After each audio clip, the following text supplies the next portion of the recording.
Association of integrated Christian council AICC founder and ప్రెసిడెంట్గా ఈ రోజున ఇక్కడ మేము ప్రెస్ మీట్ ఏర్పాటు చేయడానికి గల కారణం ఏంటంటే, ఆంధ్రప్రదేశ్లో ఉన్నటువంటి తూర్పుగోదావరి జిల్లా రాజమండ్రిలో నిన్న ఒక పాస్టర్ గారు, ఒక ప్రముఖ ప్రఖ్యాతిగాంచినటువంటి ఒక పాస్టర్ గారు, పగడాల ప్రవీణ్ గారు బైక్ మీద వెళుతూ ఉండగా మరి అక్కడ ప్రమాదశావత్తు చనిపోయాడు అని చెప్పి అందరూ కూడా అంటున్నారు.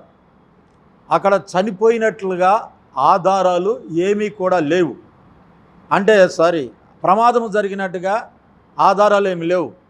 ఆ పాస్టర్ గారి మీద పగబట్టి చంపేసినట్లుగా, అంటే బైక్ చిన్న దెబ్బ కూడా తగలలేదు.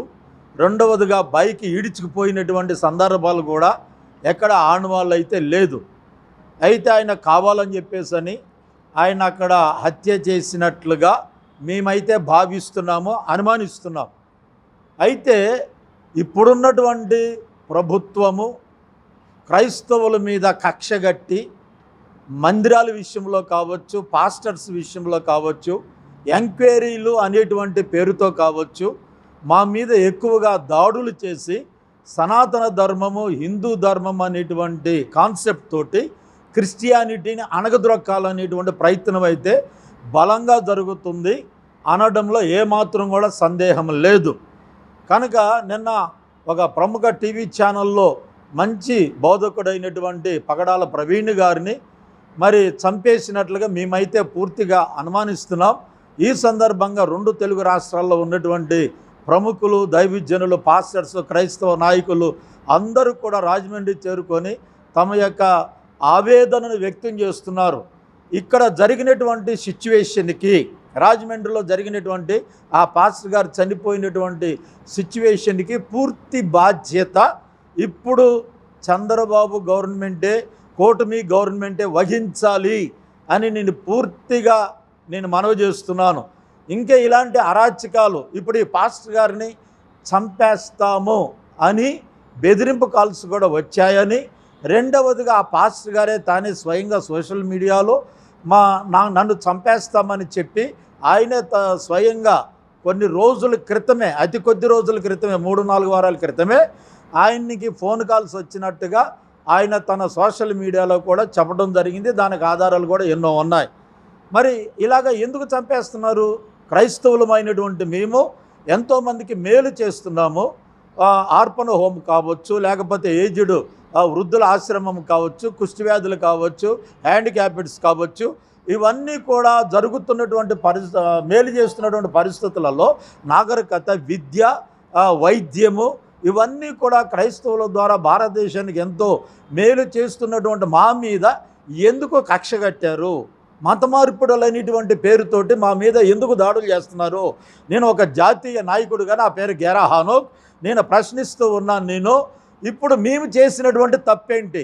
సెక్యులరు కంట్రీ ఇది. ఆర్టికల్ 25 నుంచి 28 ప్రకారంగా ఎవరు వాక్కును, ఎవరు దేవుణ్ణి, ఎవరు మతాన్ని, ఎవరి యొక్క మార్గాన్ని బోధించుకునేటువంటి రైట్స్ ఉన్నప్పుడు మమ్మల్ని ఎందుకు టార్గెట్ చేసి చంపుతున్నారు?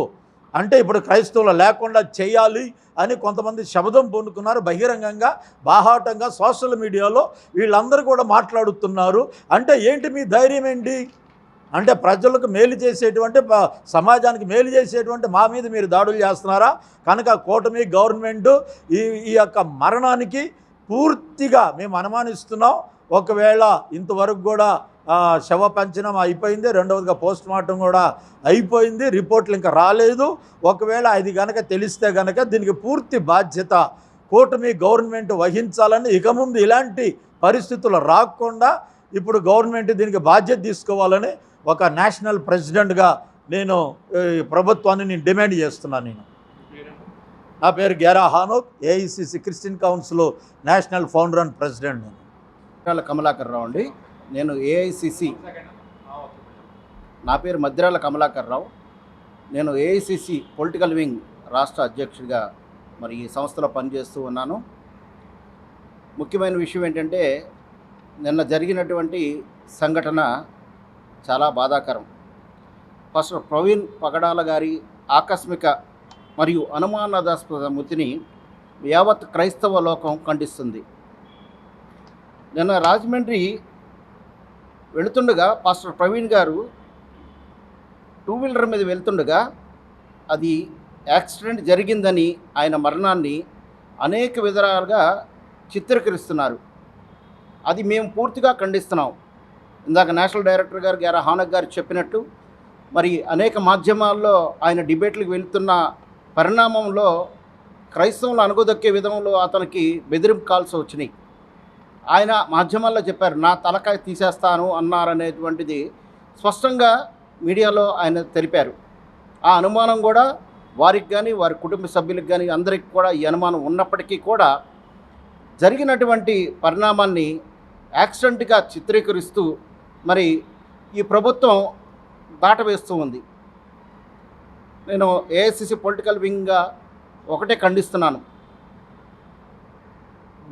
ఆర్ఎస్ఎస్ నీడలో నడుస్తున్నటువంటి బీజేపీ అడుగుజాడల్లో నడుస్తున్నటువంటి తెలుగుదేశం, అలాగే ఆర్ఎస్ఎస్, బీజేపీ, తెలుగుదేశంలో సంఘటితమై నడుస్తున్నటువంటి మరి జనసేన, ఈ ముగ్గురు కలిపి ఈ మధ్య కూటమిగా ఏర్పడిన దగ్గర నుంచి క్రైస్తవుల పట్ల అనుచితంగా ప్రవర్తిస్తూ అనేకమైనటువంటి ఇబ్బందులకు గురి చేస్తున్నారు.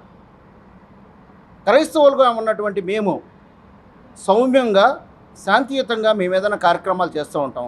కానీ మా మీద ఎందుకు ఇటువంటి దాడులు? మీరు సనాతన ధర్మంలో నేర్పించేది ఇదేనా? మీ సనాతన ధర్మాన్ని మేమైనా ఎదిరిస్తున్నామా? మీ సనాతన ధర్మాన్ని మేమైనా ప్రశ్నిస్తున్నామా? మీరు చేస్తున్నటువంటి కార్యక్రమాలు మేమైనా వ్యతిరేకతిస్తున్నామా? చూసుకోండి, ఇందాక హానక్ గారు చెప్పినట్లు అనేకమైనటువంటి మిషనరీ స్కూల్స్ కానీ, ఆర్ఫన్ హోమ్స్ కానీ వీటన్నిటిలో ఉన్నాయి. అక్కడ ఎక్కువ శాతం 80% హిందువులే ఉంటారు. సనాతన ధర్మం అనేటువంటి హిందువులే ఎక్కువ శాతం ఉంటారు. మేమెప్పుడూ వాళ్ళని విభేదించలేదే, ప్రేమతో వాళ్ళని హక్కును చేర్చుకుంటున్నామే. అనాథాశ్రమంలో కానీ, ఆర్ఫన్ హోమ్స్లో కానీ, అలాగే ఎక్కువ స్కూల్స్లో చూసుకుంటే డాన్ బోస్కో కానీ, నిర్మలా కాన్వెంట్ కానీ, ఆర్సీఎం కానీ, ఎట్కిన్సన్లో కానీ ఎక్కువ శాతం హిందూసే ఉంటున్నారు. మేము వ్యతిరేకించట్లేదు కావండి, మేము స్వాగతిస్తూ మేము విద్యను బోధిస్తున్నాం, వైద్యాన్ని అందిస్తున్నామని. అలాంటిది సౌమ్యంగా ఉండేటువంటి క్రైస్తవుల మీకు ఎందుకంత వివక్ష? దయచేసి ఈ యొక్క జరిగిన పరిణామాన్ని పూర్తిగా దర్యాప్తు చేసి అక్కడ ఉన్నటువంటి ఎస్పీ గారు నిష్పక్షపాతంగా దర్యాప్తు చేసి ఆ కుటుంబానికి, క్రైస్తవ లోకానికి మేలు చేస్తారని కోరుకుంటున్నాం. అలాగే రేపు రాబోయే రోజుల్లో ఈ యొక్క పరిణామాన్ని దృష్టిలో ఉంచుకొని రేపు గౌరవ డీజీపీ గారిని, హానక్ గారి సమక్షంలో, అలాగే రాష్ట్ర గవర్నర్ గారిని కూడా మేము కలిసి మెమోరాండం ఇచ్చేటటువంటి కార్యక్రమాలు కూడా ముందు చేస్తామని చెప్పి మనవి చేస్తూ ఈ యొక్క జరిగినటువంటి అంశాన్ని మరి చింతిస్తూ వారి కుటుంబానికి ఆత్మకు వారి ప్రవీణ్ గారి ఆత్మకు శాంతి కలగాలని కోరుకుంటూ ఈ యొక్క